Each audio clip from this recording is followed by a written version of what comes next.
Olá, senhores papais, mamães, vovôs e vovós, titios e titias, todos os responsáveis pelos meninos e meninas, rapazes e moças do colégio Caminhos e Colinas, que estão nos acompanhando neste curso de formação familiar. Vamos agora tratar da segunda parte do caderno 3, né, dos tópicos 19 e diante até o final, da segunda não, desculpe, da terceira parte do caderno 3 e dos tópicos 19 até o final, em que nós vamos tratar das paixões humanas e da moralidade dos atos humanos. Então, basicamente, nós vamos tratar de certos fenômenos que acontecem em todos nós e vamos julgar as ações que nós fazemos, se elas são ações voluntárias ou não, e também se elas envolvem ou não culpa. Muitas vezes a pessoa faz alguma coisa e nós temos dúvida, os nossos filhos, por exemplo, fazem um ato qualquer e nós temos dúvida em saber se esse ato foi um ato natural ou um ato premeditado, e se foi premeditado, se foi um ato bom ou mau. Né? Às vezes é muito confuso decidir, é muito confuso perceber se houve malícia em determinado ato, por exemplo. Né? Isso é muito importante porque nós temos necessidade de corrigir se houve malícia e temos a necessidade de entender, de compreender, de aconselhar se não houve malícia no ato. E então vamos dar alguns critérios para isso. E claro, a parte principal desse caderno todo, vamos propiciar, vamos dar elementos para que vocês possam, ações práticas, né? Para que vocês possam contar histórias para os filhos de vocês e com isso fortalecer esse vínculo familiar, que é a coisa mais sagrada que pode existir, né? na natureza. Muito bem, vamos lá então. Terceira parte, antropologia cristã da afetividade. Não se assuste com o nome, tá? Não vai ser nada complicado. Então, o tópico 19 trata das paixões da vida cristã. Então, nós percebemos o seguinte, a paixão é um movimento que nos toma de repente e que a gente tem muita dificuldade de controlar. Né? A pessoa que faz um ato movido por paixão, né? Boa ou má, né? Ela é arrastada pela paixão. Se costuma dizer isso, que as paixões arrastam a pessoa. Né? O cristianismo ensina que as paixões são naturais no homem. Do ponto de vista moral, elas podem e devem ser dominadas pela vontade, que deve escolher o bem e rejeitar o mal. Nós somos mais perfeitos na medida em que conseguimos regular nossas paixões pela razão. A imagem disso é uma imagem muito bonita e muito repetida, né? É a imagem do cavaleiro domando o cavalo.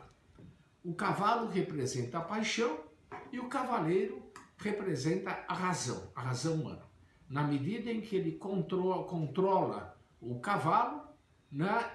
Aquele ser, o cavalo, que é muito mais forte do que o cavaleiro, né? Ele fica contido pela razão, né? Pelo cavaleiro. No nosso caso, a paixão, né? Fica contida pela nossa razão. É preciso, portanto, que nós tenhamos esse hábito de controlar nossas paixões. Mas não estamos dizendo que é fácil. Né? É bem complicado. Né? O cristianismo também ensina que Deus criou o homem com uma perfeita harmonia entre as paixões e a vontade. Mas acontece que nós rompemos essa harmonia pelo pecado original e temos uma grande dificuldade de dominar as paixões mesmo. Entretanto, ainda assim, o homem sempre pode dominar as paixões, com o auxílio da graça de Deus e da ajuda daqueles que nos amam. Os doutores da igreja comparam as paixões, paixões boas e paixões más, eles comparam a árvores que crescem no campo da alma. Quer dizer, a paixão vai se desenvolvendo na nossa alma, tanto a paixão boa quanto a má. Enquanto elas são pequenas, né, elas são fáceis, se forem más, né, elas são fáceis de arrancar. Quando elas se desenvolvem, é necessário muito maior esforço. Quando a pessoa está tomada por uma paixão, mas é uma paixão inicial ainda, né, ela pode, com a inteligência, dominar aquilo. Mas com a passagem do tempo, né, isso se torna muito mais difícil. Nós somos mais perfeitos na medida em que a inteligência governa as nossas paixões. Aqui nós temos um exemplo divertido, que é o exemplo do Kung Fu Panda, né? Do vídeo da animação Kung Fu Panda, em que o Po é um urso panda que admira o Kung Fu, mas também é apaixonado por comida. E o mestre dele, Shifu, percebe isso e dele direciona a paixão dele a paixão dele por comida para transformar o Po em um grande lutador. O clipe é muito bonito e muito simpático e nos ajuda muito a entender como um bom educador, como um pai, como uma mãe, pode aproveitar as tendências do filho, as paixões da filha e saber direcionar essas paixões para o bem, né, e evitar que elas sejam direcionadas para o mal, né? Outra coisa que nós tratamos aqui, que é muito importante na educação, especialmente na educação moderna, é a necessidade que nós temos de ir contra a corrente, né? Isso é realmente uma coisa muito necessária hoje em dia. Nós vivemos num mundo em que a maior parte das vezes as tendências, as modas nos arrastam para coisas que não são as melhores. E se nós realmente queremos ter personalidade, queremos desenvolver a nossa vontade, nós precisamos nos acostumar a ir contra a corrente, né? Então aqui se propõe a análise de uma figura e também a audição de um vídeo, né, muito simpático, muito interessante, professor Marins, em que ele comenta isso, na necessidade que nós temos para ter personalidade, de muitas vezes fazer o que os outros não fazem, ir contra a corrente. Em seguida nós tratamos da educação da afetividade. O que é essa educação da afetividade? Todos nós temos tendências, e essas tendências nos levam muitas vezes para onde nós não queremos. Ninguém faz um ato moral. Estamos falando da educação da afetividade, né? Ninguém faz um ato moral sem querer. Todo ato moral é sempre querido, senão não é ato moral, né? O ato moral é aquele ato em que eu prevejo o fim, né? Eu sei para onde aquele ato vai me levar e eu quero esse fim, né? Se não for assim, se não tem esse querer, né, não é ato moral. Vamos dar um exemplo aqui fácil de entender. Vamos pegar, por exemplo, o menino pequenininho, uma criança, 3, 4 anos de idade, ele vê uma flor bonita no jardim e ele imediatamente quer dar essa flor, ele pensa, mamãe vai ficar contente se eu der essa flor para ela. E ele pega a flor, corta a flor da planta onde ela está e corre para a mãe. Só que a flor estava no jardim do vizinho. E, portanto, tecnicamente falando, o menino fez um vandalismo, fez um roubo. né, com a intenção de dar um presente para a mãe. Esse ato que esse menino fez é um ato errado? Não. Não é por quê? Porque o fim que ele visava não era um fim ruim. Ele não percebeu, pela idade dele, pelas condições dele, ele não percebeu que ele estava fazendo um ato ilícito. Ele nem tinha noção que aquele ato era lícito ou ilícito. Talvez a gente tenha uma complicação com o vizinho, mas dar uma bronca na criança, ou dar por causa disso, não tem cabimento, porque a intenção dele foi boa. Uma outra coisa também, quando nós pensamos na disposição nossa, na disposição das nossas ações, é muito interessante que a gente aprenda a fazer um bom uso do nosso tempo, né, de como usar o nosso tempo. E aqui então nós temos algumas sugestões para como em família a gente pode organizar bem o nosso tempo para que as coisas fiquem nos seus lugares, né? Um outro exemplo, falando de vontades, sentimentos e paixões. Uma mãe cansada do trabalho se deixa domar por uma irritação e grita com o filho pequeno que acidentalmente deixou cair e quebrar um prato. Ela não queria gritar. Teoricamente, ela sabe que o menino fez aquilo sem querer. Mas ela está irritada, ela está cansada do trabalho e ela gritou. Ela se deixou dominar por uma paixão, né? E que ela gritou sem querer. Ela não tem culpa desse ato. O que ela deve fazer depois, quando ela se acalmar, né, é acalmar a criança também, explicar, tudo bem, a mamãe fez errado, eu não devia ter gritado, eu percebi que foi sem querer, etc. Né?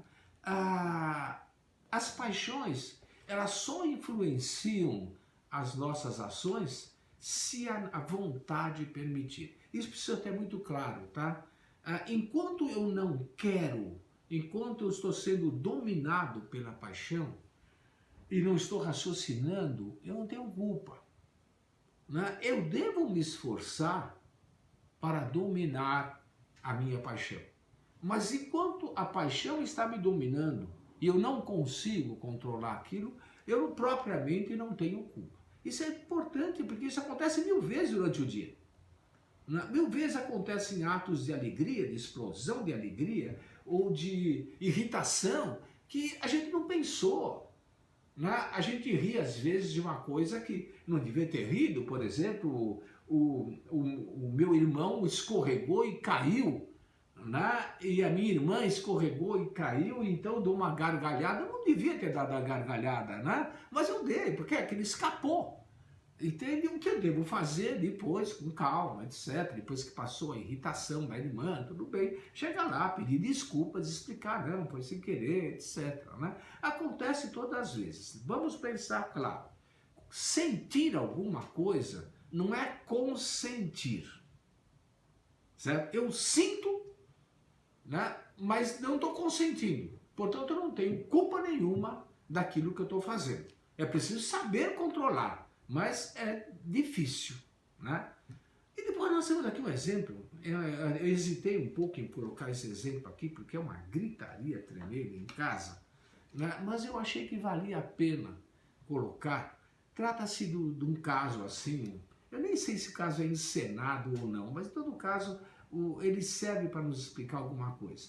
É um menino adolescente, mal criado, bem mal criado, se percebe pelo jeito dele, né, que o pai manda que ele vá estudar e ele fica no quarto dele, né, fazendo jogo no celular, o que parece, mas não está estudando. Aí o pai entra e dá uma bronca. O menino responde de maneira mal educada e o pai, então, né, o menino grita, se toma por uma paixão tremenda e o pai, de uma maneira serena, né, ele toma o celular do filho e quebra o celular do filho, pisa em cima do celular do filho. Mas a gente vê que ele não está fazendo isso gritando, não, ele faz com toda a calma. né? E o menino então começa a gritar de uma forma completamente doida. A gente percebe que para ele o celular era mais importante que a vida do pai, ou a vida da mãe, né? E então o vídeo se desenrola, entra até a mãe também de passagem no vídeo, e nós colocamos umas perguntas aqui assim, para vocês responderem juntos com os filhos de vocês, né? A atitude do pai foi boa, correta e paterna? A atitude do filho, como é que foi? Se você fosse o pai, você teria tido o mesmo comportamento? Se você fosse o filho, você teria tido o mesmo comportamento? Qual é a ideia? A ideia é pegar um caso, né? O estudo de caso é famoso em psicologia, né? A ideia é pegar um caso e, a partir do caso, a gente estudar a nós mesmos. Vocês como pais, os filhos de vocês como filhos, e estudar e julgar, já que não está acontecendo comigo, né? Já que eu não estou sendo tomado pela paixão, até que ponto isso aí está correto ou está errado, né? E a gente tem muito mais facilidade de julgar, porque não é conosco que está acontecendo. Porque quando a gente está apaixonado, né? Quando a gente está tomado pela paixão, é muito difícil fazer o julgamento, né? Vocês vão perceber que a atitude do filho já é errada desde o início, pela forma com que ele responde ao pai, e como que é necessário disciplina em casa, né? Como a disciplina faz bem e como a disciplina ajuda tanto os pais quanto os filhos no controle das paixões, né? A natureza da ação moral. O que é um ato moral? Um ato moral, já expliquei, mas vou explicar novamente aqui com mais detalhe. É um ato que nós fazemos e pelo qual nós temos responsabilidade.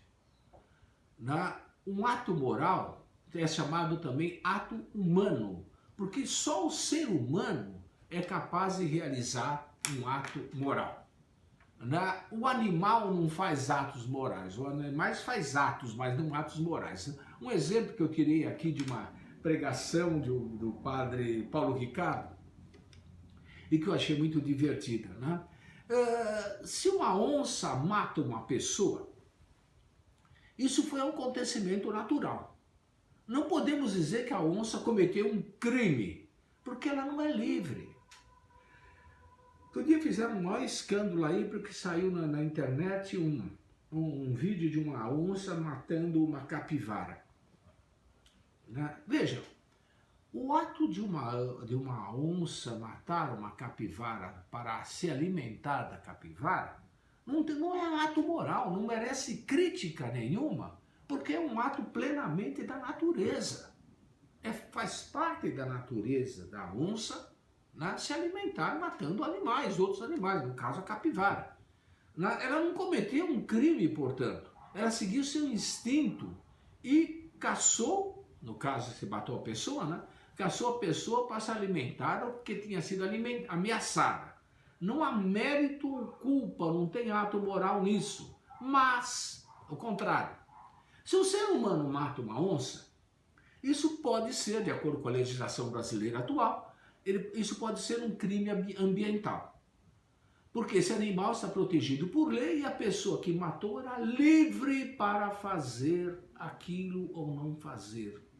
Para que haja um ato moral, é preciso que haja liberdade. Se a pessoa, se o ser, no caso a onça, não é livre, ele não comete atos morais, né? E a onça não é livre, porque ela não é capaz de julgar o ato. A onça, qualquer animal, né, ele é programado para fazer aquilo que ele faz. Ele não tem liberdade e, portanto, não tem mérito. Deus criou o homem livre exatamente para que o homem possa ter mérito. Obviamente, se ele pode ter mérito, ele pode também ter demérito. E ele pode também fazer uma coisa que seja errada. No caso, né, um ato moral errado, né? Depois, em nossos atos morais, né, ainda que o ato seja ruim, a gente sempre busca alguma coisa que parece ser um bem no momento. Nós nunca fazemos um ato moral buscando o mal. Aqui tem um vídeo maravilhoso, comovente, de um menino, né, até dá o nome dele aqui, porque está registrado no YouTube, tudo de maneira correta, né? Um menino de 10 anos de idade. Ele tem um outro menino, um outro amigo da mesma idade, que está internado no hospital para tratamento de câncer. E o menino começou a fazer, o que está no hospital, começou a fazer quimioterapia, e o cabelo do menino caiu, então raparam todo o resto de cabelo que tinha. E o amigo, pela internet, ele resolve participar, né, disso. Ele quer fazer um agrado ao amigo que está internado, e ele pede para que o pai dele corte o cabelo dele careca no vídeo, né, para que o outro amigo veja. Então o vídeo mostra o diálogo dos dois. É sensacional, né? É um vídeo maravilhoso, porque mostra um ato moral maravilhoso, bom, que esse menino teve, né? Eu quero fazer um bem para o meu amigo. Eu vou cortar o meu cabelo por solidariedade com ele, né? Então tem umas perguntas aqui, eu aconselho vivamente que vocês assistam, né, e comentem com os filhos de vocês a beleza desse ato. Uma outra coisa, e com isso eu acho que eu vou, não, ainda falta um pedacinho. Uma outra coisa que eu acho importante comentar, e que vale a pena a gente conversar com nossos filhos, é a respeito das coisas boas que eles fazem. Porque nós somos muito pródigos em pedir que nossos filhos façam exames de consciência daquilo que fizeram de errado. Tá certo. Mas a gente não tem a mesma prodigalidade para pedir que eles pensem em tudo que fizeram de bom. E eles fazem um monte de coisas boas.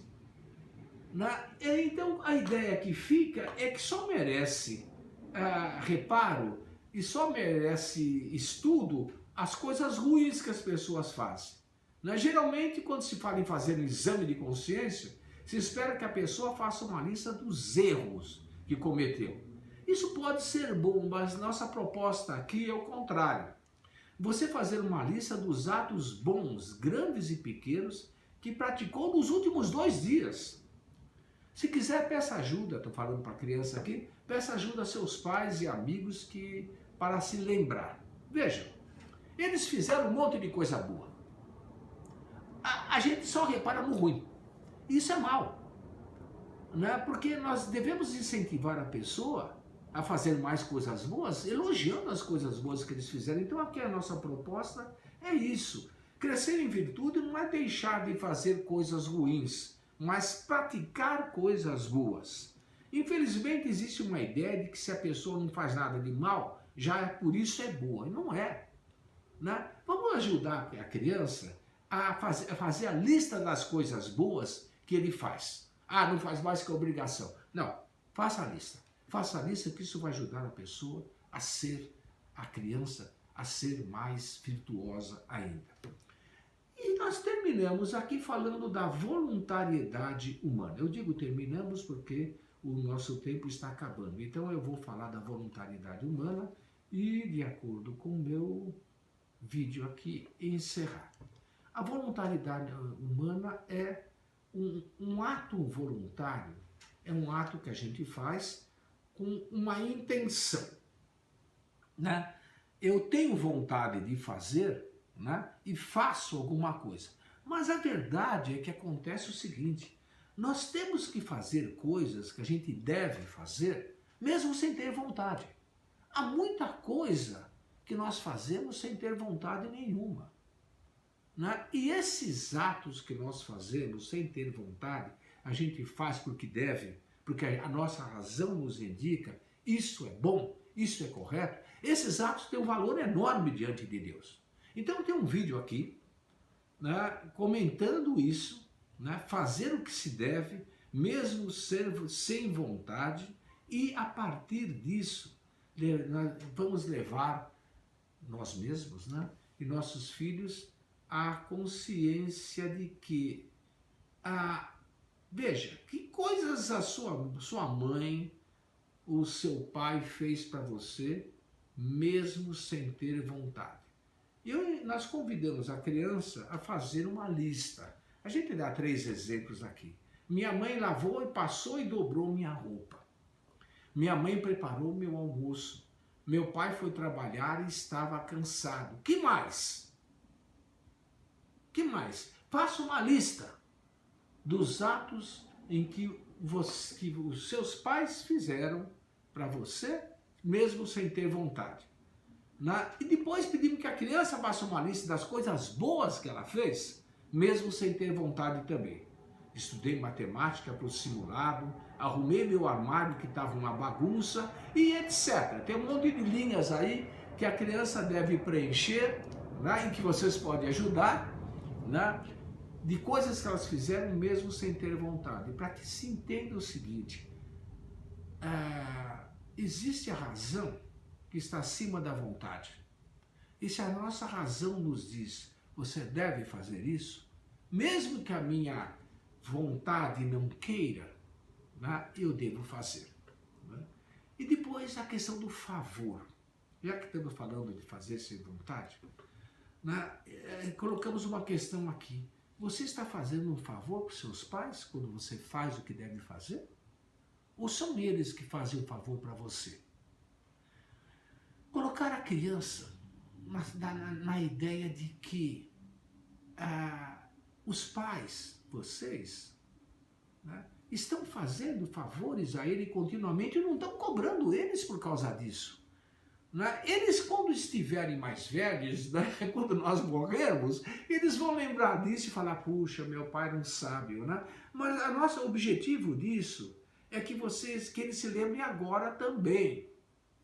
Olha, família é uma comunidade de amor, em que as pessoas se ajudam umas às outras, se formam umas às outras, santificam umas às outras, né? Tendo vontade ou não tendo vontade. Né? Isso se faz porque isso é bom, isso é correto. Um vídeo aqui muito bonito de um pai que sacrificou, ele tinha o dinheiro para comprar um automóvel, mas ele sacrificou isso, não comprou automóvel, para fazer aqui, para custear os estudos do filho. Né? E que depois o filho, já formado, etc., vai dar para o pai, velhinho já, velhinho, o automóvel que o pai nunca comprou. Né? É muito bonito e vale a pena ser visto e comentado. Tudo bem, pessoal? E com isso, né, eu acho que está aqui o essencial desse caderno 3. Né? A necessidade da repetição, a necessidade do treinamento e a necessidade de não julgar pela aparência. Cuidado com julgar pela aparência. Nós temos 3 vídeos aqui, né, explicando o perigo de se fazer um julgamento pela aparência. Né? E um exercício para mostrar que nós devemos, antes de julgar alguém, perguntar claramente qual foi a intenção que você da família também. Tá bem, pessoal? Então é isso. Eu acredito que vocês têm elementos aqui, repito, para, a partir desses exemplos, usá-los como trampolim para contar histórias familiares para os filhos de vocês. No fundo, o que vai valer e o que eles vão lembrar vão ser essas histórias. Muito obrigado, até a próxima.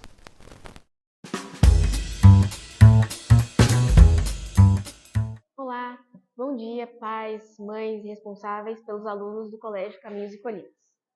Meu nome é Regina Chintani, eu sou diretora pedagógica do colégio e hoje a gente vai conversar um pouquinho sobre a importância da comunicação entre o colégio e as famílias. Quem me conhece sabe que eu gosto muito da etimologia, que é conhecer a origem das palavras.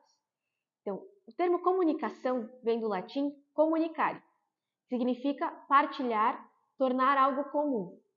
A comunicação é o que nos permite tornar coisas em comum no nosso relacionamento com outras pessoas, na nossa relação interpessoal. E é o que nos ajuda também a criar vínculos com as pessoas com as quais a gente convive. Para introduzir esse assunto, eu vou começar contando uma história. Geralmente são os pais que contam as histórias para os filhos, mas hoje vocês vão ouvir uma história também. É uma história Essa é uma história do folclore hindu e chama Os Cegos e o Elefante. Então, num pequeno vilarejo da Índia, há muito tempo atrás, havia 7 sábios que eram cegos. E toda vez que alguém desse vilarejo, dessa comunidade, tinha alguma dúvida, algum problema, ia até esses sábios pedir ajuda, pedir conselho, porque eles eram conhecidos por aconselhar bem as pessoas e pensar nas melhores soluções. Um belo dia, chegou nesse vilarejo um homem trazendo um animal que até então era desconhecido de todos eles. Como sempre, toda vez que havia um problema ou uma dúvida nessa comunidade, eles recorriam aos sábios. Então foram chamar os 7 sábios para que eles pudessem ajudar o vilarejo a descobrir que animal era aquele. Então chegou o primeiro sábio e tocou a barriga do elefante. Ele colocou a mão e falou assim: esse é um animal que é muito forte, muito musculoso. Ele parece uma parede. Veio o segundo sábio, ficou perto da presa do elefante. E ele virou e falou assim: o primeiro sábio está enganado. Esse animal, ele é pontiagudo, ele tem uma lança, ele parece uma arma, deve ser um animal muito perigoso. O terceiro sábio, por sua vez, veio e encostou na tromba do elefante e falou: esse animal parece uma serpente, é macia, é mole, mas não é perigosa, porque não tem dentes na boca. Deve ser uma serpente tranquila e calma. O quarto sábio ficou numa das pernas do elefante. Ele tocou a perna e falou: esse animal, ele é redondo e grande. Todos os outros sábios estavam errados. O animal é redondo e grande. O quinto sábio ficou na orelha do elefante e ele percebeu algumas ondulações e falou: esse animal parece uma cortina ou um tapete. O sexto sábio foi colocado perto da cauda do elefante. Ele tocou e falou que aquele animal provavelmente era parecido com uma rocha que tinha uma corda pendurada. Ele até poderia se pendurar naquela corda. O sétimo sábio, percebendo que nenhum dos sábios anteriores conseguia ter uma informação clara sobre que tipo de animal era aquele, pediu para uma criança que acompanhava ele para desenhar o contorno do elefante no chão de terra. A criança pegou um graveto e desenhou o contorno do elefante na terra. O sétimo sábio se abaixou, apalpou a terra, percebeu como era o contorno e, sorrindo, falou: todos os sábios, eles estavam enganados e certos ao mesmo tempo. Cada um deles viu uma parte do animal, mas nenhum deles viu o todo. E ele completou com uma lição de moral. Assim são os homens diante da verdade. Pegam apenas uma parte, pensam que é o todo e continuam tolos. Então, essa é uma historinha do folclore hindu, mas serve para a gente pensar sobre várias ideias, mas uma delas é a comunicação. Então, isso que o sétimo sábio percebeu, que todos os sábios estavam certos e enganados ao mesmo tempo, algumas vezes é o que acontece na nossa comunicação. Todos os sábios descreveram corretamente a parte que viram, mas como eles só viram uma parte cada um, eles não conseguiam ver o elefante como um todo, o conjunto todo. E a realidade é que acontece isso conosco. As coisas que acontecem, a realidade que nos cerca, nós sozinhos conseguimos ver uma parte dela. Quando a gente conversa com outras pessoas, as outras partes dessa realidade também vão se encaixando e a gente consegue ter um panorama mais global daquela circunstância, daquela realidade. E assim a gente pode entender melhor essa realidade. E o que a escola e a família têm em comum para ser comunicado? O desenvolvimento da criança e do adolescente. Então, os pais, quando escolhem o colégio, confiam o maior tesouro que eles têm, que é o filho, para que passe uma parte do dia nessa instituição, para que se desenvolva academicamente e como pessoa. E quais são as partes que cada um conhece desse processo? O colégio conhece o aluno academicamente, como ele é dentro de sala de aula, como ele se relaciona com os professores e com os colegas, como que ele se desenvolve academicamente em cada uma das disciplinas.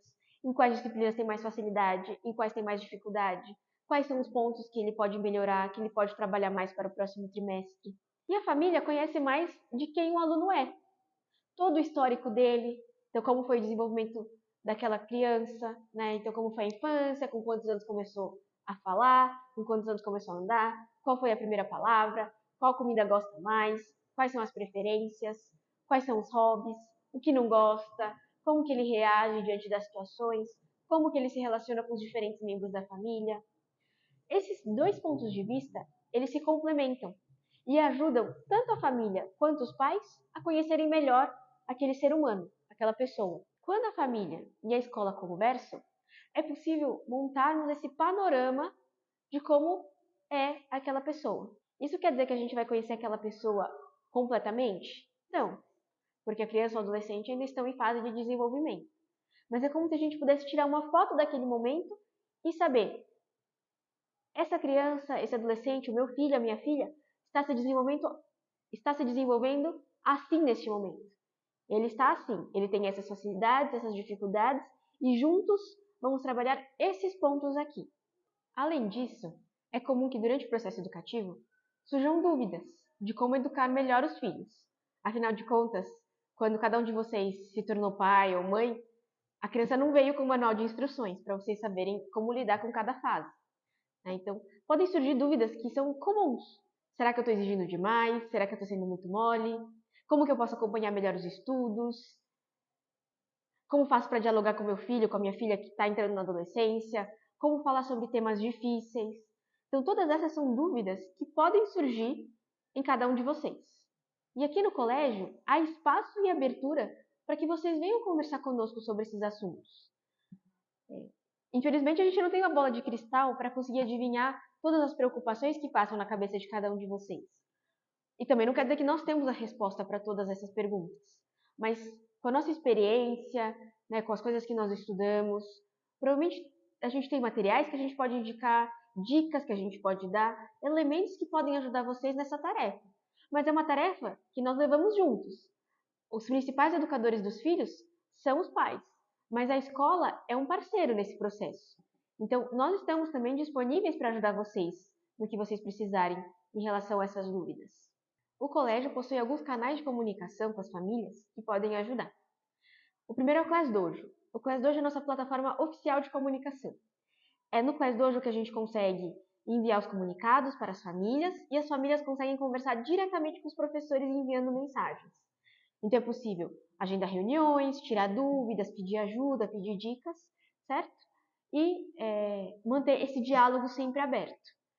É um aplicativo de mensagens, então você pode mandar a mensagem na hora que você conseguir, né? Então às vezes no caminho para o trabalho, no ônibus ou em casa à noite, e o professor vai ver dentro do horário de trabalho dele.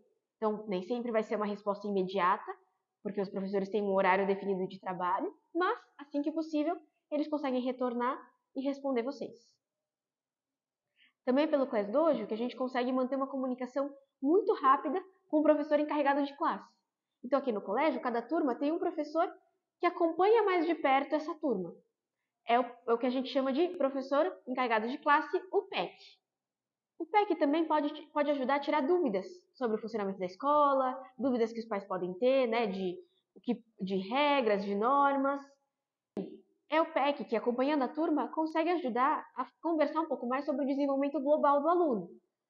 Seria muito bom que vocês, pais, conseguissem agendar uma conversa com o PEC para falar especificamente sobre o filho ou a filha de vocês. Pensar juntos esse plano de melhora, quais pontos vão ser trabalhados em casa e aqui no colégio para ajudar o desenvolvimento dessa criança ou desse adolescente. O colégio possui um telefone e um WhatsApp, que é esse que vai aparecer na tela para vocês, que é o contato com os diversos setores do colégio. A secretaria, o financeiro, o suporte para entrar nas plataformas de ensino, a equipe que dá apoio para a formação de pais, todos esses setores respondem ali pelo WhatsApp da escola. Então você pode mandar sua mensagem e assim que possível a gente retorna e direciona para o setor correspondente. O colégio também possui perfil nas diversas redes sociais. Esse canal no YouTube, por exemplo, pelo qual vocês estão assistindo essa formação, nesse canal ficam arquivadas as gravações de todos os meses anteriores, Então, se você quiser revisar alguma coisa, rever algum assunto, você pode retornar nos outros vídeos que estão salvos nesse canal. A gente pede que, se vocês usam o YouTube, que vocês curtam essa página, porque aí o YouTube te avisa quando tem novos vídeos e novos conteúdos. O colégio também possui os perfis no Instagram. Então, o perfil oficial do colégio é o @caminhos.colinas, que a gente posta informações sobre o colégio, mais informações pedagógicas, a forma como a gente trabalha. E também tem os perfis de cada unidade, onde a gente posta coisas do dia a dia de cada unidade. Então, o perfil da unidade Caminhos é @colégio_caminhos, e o perfil da unidade Colinas é @colégio_colinas. Então, nessas redes sociais, você pode seguir todas as informações que o colégio posta e todos os eventos que o colégio tem. O colégio também possui uma página recém-inaugurada no TikTok. O perfil do colégio no TikTok é @caminhos.colinas, igual ao Instagram. E também o colégio possui um site, que é o www.caminhosecolinas.org.br, onde vocês podem encontrar posts, informações sobre educação, informações sobre o colégio, podem esclarecer dúvidas, e aos poucos a gente vai alimentando a página com mais informações para vocês. Vocês também podem nos sugerir que conteúdos vocês acham que seriam interessantes. Além dessas formações que a gente tem aqui pelo YouTube, a gente poderia preparar outros conteúdos, além da formação de pais que vocês recebem pelo Google Sala de Aula também, de temas que sejam interessantes para vocês. Então vocês podem deixar aqui nos comentários desse vídeo também no YouTube, ou podem enviar via PEC, pelo ClassDojo, ou pelo nosso WhatsApp também. Então, os dois pontos principais dessa nossa conversa sobre a comunicação dos pais com o colégio são: o primeiro é, nós temos que ter algo em comum para ser comunicado. E o que a gente tem em comum? É o desenvolvimento do que é o maior tesouro para vocês, pais. E o que a gente tem em comum? O desenvolvimento da criança ou do adolescente, que é o maior tesouro que vocês, pais e mães, têm. Então, juntos, a gente tem algo que nos une muito fortemente, que é a preocupação em desenvolver ao máximo todas as potencialidades, todas as qualidades, todos os dons que o filho de vocês tem. O segundo aspecto é, para que a comunicação seja boa e seja eficaz, é importante que ela seja contínua. Então, é importante a gente trocar informações pelo ClassDojo, mas também é importante que os pais venham presencialmente ao colégio na medida do possível. A gente sabe que cada um de vocês tem uma rotina corrida, tem o trabalho, tem as outras atividades, mas, se possível, se vocês conseguem um horário, tentem agendar para vir conversar pessoalmente com o PEC da turma do filho de vocês. A pandemia facilitou muitas coisas, a possibilidade de fazer videoconferências, de falar por mensagens, mas nada substitui ainda esse contato pessoal que a gente pode ter com cada um de vocês, de marcar um horário, de sentarmos, de falarmos especificamente sobre o filho de vocês. Então, esses são os meus dois recados para hoje. Que a gente continue nesse diálogo e que a gente dialogue cada vez mais. Quero aproveitar essa oportunidade também para comunicar que o colégio já iniciou o processo de rematrícula para os atuais alunos para o ano letivo de 2023.